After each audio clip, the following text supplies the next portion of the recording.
দর্শক, বাংলাদেশের সাম্প্রতিক রাজনীতিতে বর্তমান সরকারের সঙ্গে এনসিপির সম্পর্ক খুব একটা ভালো যাচ্ছে না, তেমনটা মনে হচ্ছে। সেই ভালো না যাওয়ার প্রেক্ষাপটে এনসিপি বাংলাদেশ আর্মি গোয়েন্দা সংস্থা সম্পর্কে সাম্প্রতিক সময়ে বেশ কিছু বাজে মন্তব্য করেছিল এবং সেই ব্যাপারে বাংলাদেশ আর্মির কোনো ধরনের কোনো কথা কিংবা তাদের পক্ষ থেকে কোনো সাড়া এরকম কিছু আমরা দেখিনি। এনসিপির নেতাদের বারবার বাংলাদেশ আর্মির বিপক্ষে কথা বলা, সামরিক গোয়েন্দা সংস্থার বিপক্ষে কথা বলা এবং ওপেনলি বিভিন্ন সমাবেশে এই কথাগুলো বলা, এতে করে বাংলাদেশ সেনাবাহিনীর ভাবমূর্তি যে বারবার ক্ষুণ্ণ হচ্ছে, তাতেও সেনাবাহিনী চুপ করে আছে। এই ব্যাপারে সরকার কোনো কিছু পদক্ষেপ নিচ্ছে না কিংবা কোনো স্টেক হোল্ডারই এনসিপির নেতাদের সঙ্গে আদৌ কথা বলছে কিনা, কথা বলে তাদের নিবৃত্ত করার চেষ্টা করছে কিনা, সেই প্রশ্ন চতুর্দিকে উঠছে। আর্মির বিরুদ্ধে এর অনেক আগে থেকেই নানা রকমের কথা আমরা শুনেছি হাসনাত আবদুল্লাদের। সেই আর্মি কিন্তু গোপালগঞ্জে তাদেরকে রক্ষা করেছিল, সেই আর্মি রক্ষা কবচ হিসেবে সামনে এসে দাঁড়িয়েছিল তাদের। সেদিন সেভাবে তাদেরকে যদি রক্ষা করা না হতো আর্মির সর্বোচ্চ প্রোটোকল দিয়ে, তাহলে অবস্থা ভিন্ন কিছু হয়তো হতে পারত।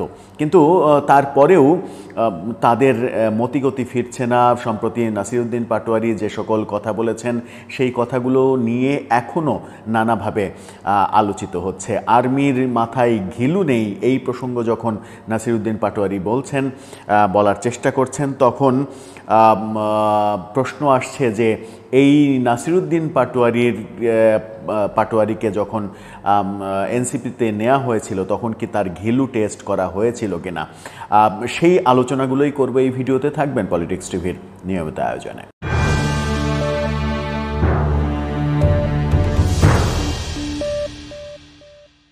দর্শক, বলছিলাম বাংলাদেশ আর্মি এবং গোয়েন্দা সংস্থাকে নিয়ে নানা রকমের মন্তব্য, এনসিপি নেতাদের নানা রকমের মন্তব্য, এবং সাম্প্রতিক সময়ে নাসিরউদ্দিন পাটোয়ারির দুইটি সমাবেশে দুইটা মন্তব্য সবথেকে বেশি সমালোচনার জন্ম দিয়েছে। এবং সেই সমালোচনাটা এমন পর্যায়ে গেছে যে নাসিরউদ্দিন পাটোয়ারির এই অসংলগ্ন কথাবার্তা নিয়ে নতুন করে প্রশ্ন উঠছে যে তিনি আদতেও সুস্থ মস্তিষ্কে কোনো জনসভায় কিংবা পথসভায় বক্তৃতা দিতে যান কিনা, নাকি অ্যাবনর্মাল অবস্থায় যান। অসংলগ্ন অবস্থায় কেন রাজনৈতিক নেতারা জনসভায়, পথসভায় কিংবা বিভিন্ন সভা সেমিনারে কথা বলবেন, সেটাও একটা বড় প্রশ্ন। যদি অসংলগ্ন হয়ে, অ্যাবনর্মাল হয়ে তিনি কথাবার্তা বলেন। সাম্প্রতিক সময়ে যে দুটি মন্তব্য তিনি করেছেন এবং সর্বশেষ যে আর্মির ঘিলু নেই এই প্রসঙ্গে যে বিশ্রী কথা বলার চেষ্টা করেছেন, সেই কথার ভিত্তিতেই মূলত এই আলোচনা শুরু হয়েছে যে নাসিরউদ্দিন পাটোয়ারি আদৌ সুস্থ লাইফ লিড করেন কিনা, নাকি তিনি যখন কথা বলেন তখন অ্যাবনর্মাল থাকেন। কেন এই প্রসঙ্গগুলো আসছে এবং গণমাধ্যমেও আলোচিত হচ্ছে, আমরা সম্প্রতি দেখলাম যে যমুনা টেলিভিশনের রাজনীতি যে শো হয়, টক শো হয়, সেখানেও উপস্থিত এনসিপির এক নেতা যিনি অতিথি ছিলেন তাকে এই প্রশ্নটা করেছিলেন যে নাসিরউদ্দিন পাটোয়ারি তার মাথায় ঘিলু আছে কি নাই সেটা কি টেস্ট করেছিল এনসিপি তাকে দলে নেয়ার আগে পর্যন্ত, কিংবা এনসিপি কি তাদের দলে যাদেরকে নেওয়া হয় তাদের ঘিলু টেস্ট করে, কিংবা ঘিলু টেস্ট করার আদতে ক্রাইটেরিয়াটা কিভাবে ঘিলু টেস্ট করা হয়, নাসিরউদ্দিন পাটোয়ারির ব্যাপারে ঘিলুটা টেস্ট করা হয়েছে কিনা। সর্বশেষ যে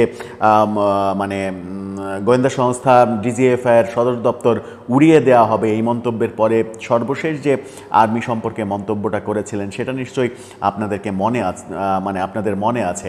মনে না থাকলে একটু অংশ আপনারা দেখে নিন, তাহলে বুঝতে পারবেন যে আলোচনাটা কেন উত্থাপন করা হলো এবং চতুর্দিকে এটা নিয়ে এত আলোচনা কেন হচ্ছে। এই যে আমাদের আর্মি ভাইয়েরা, হাতে শুধু অস্ত্র থাকতে হয় না, মাথায় কিছু ঘিলু থাকতে হয়। এরা না বুঝে সংবিধান, না বুঝে স্টেট, বিভিন্ন দেশ থেকে গিয়ে একটু ঘুরে ফিরে কিন্তু অস্ত্রের প্রদর্শনী থেকে কিছু অস্ত্র নিয়ে আসে, আর নিয়ে আইসা মাথায় গিলু না থাকার কারণে অস্ত্রটা চালায় জনগণের উপরে।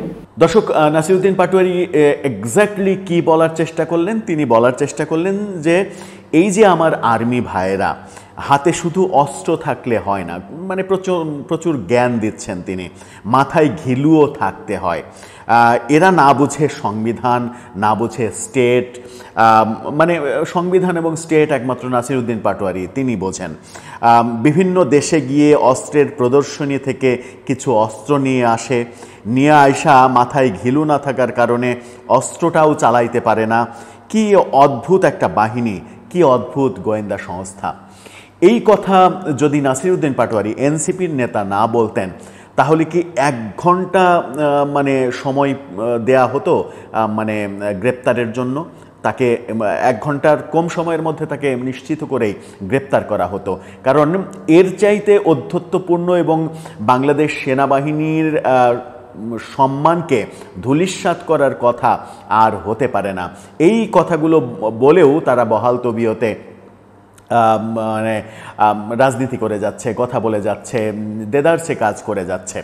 কিন্তু প্রশ্ন হচ্ছে যে ব্যক্তি বাংলাদেশ সেনাবাহিনীর, যে সেনাবাহিনী আমাদের গর্বের সেনাবাহিনী, যে সেনাবাহিনী মানে আমাদের মুক্তিযুদ্ধের ফসল, এবং যে সেনাবাহিনীকে, হ্যাঁ, সেনাবাহিনীর কিছু কিছু সদস্য নিয়ে তো বিভিন্ন সময় বিতর্ক হয়েছেই, সেটা ভিন্ন কথা, কিন্তু সেটা একেবারে ইন্ডিভিজুয়াল ব্যাপার। কিন্তু গোটা সেনাবাহিনীকে এভাবে আক্রমণ করা এবং সেনাবাহিনীর সেনা সদস্যদের, আর্মিদের মাথায় ঘিলু নেই, তারা স্টেট বোঝে না, তারা রাষ্ট্র বোঝে না, মানে রাষ্ট্র বোঝে না, স্টেট বোঝে না, অথচ রাষ্ট্রের স্বাধীনতার সার্বভৌমত্ব রক্ষার দায়িত্ব পালন করছে তারা। তাহলে তাদেরকে এই দায়িত্ব পালন করতে দেয়া হচ্ছে কেন?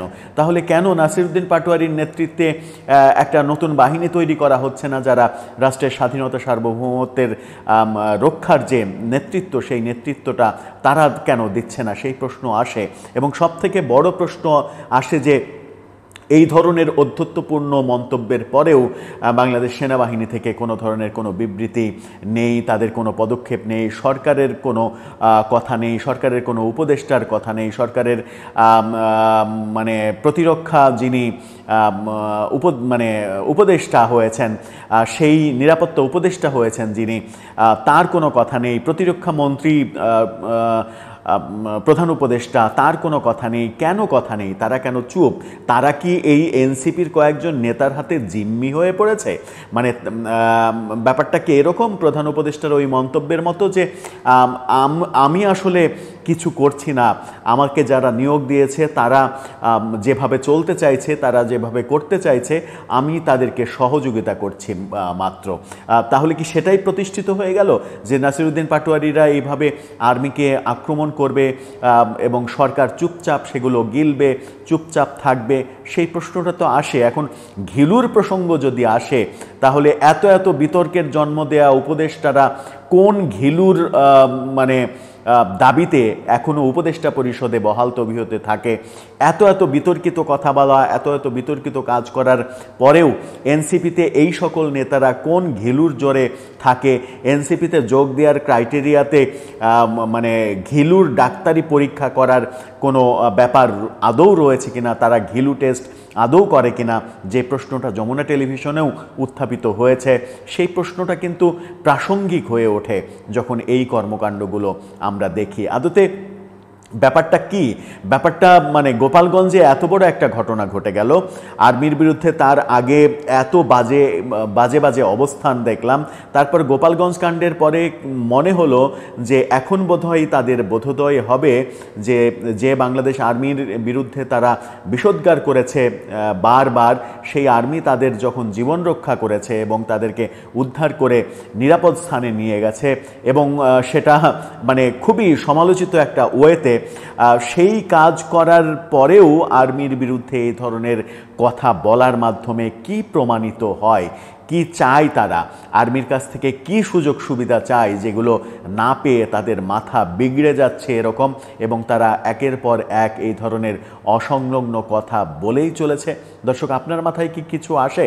যদিও আমার আপনার মাথায় আদৌ ঘিলু আছে কি না আর্মির মতো, সেটাও একটা বড় বিষয়। কারণ দেশের সমস্ত ঘিলুওয়ালা লোকগুলোই এই মুহূর্তে সম্ভবত এনসিপি করছে, যারা তাদের সেই ঘিলুর মধ্যে উৎপাদিত এই অসংলগ্ন কথাগুলো বলেও বহাল তবিয়তে টিকে আছে। যদিও মানে ঘিলু প্রসঙ্গে যথেষ্ট সন্দেহ রয়েছে, তারপরেও যদি আপনার ঘিলুতে মানে কুলোয় এই বিষয়ে মন্তব্য করার ব্যাপারে, তাহলে আপনি মন্তব্য করতে পারেন আমাদের কমেন্ট বক্সে।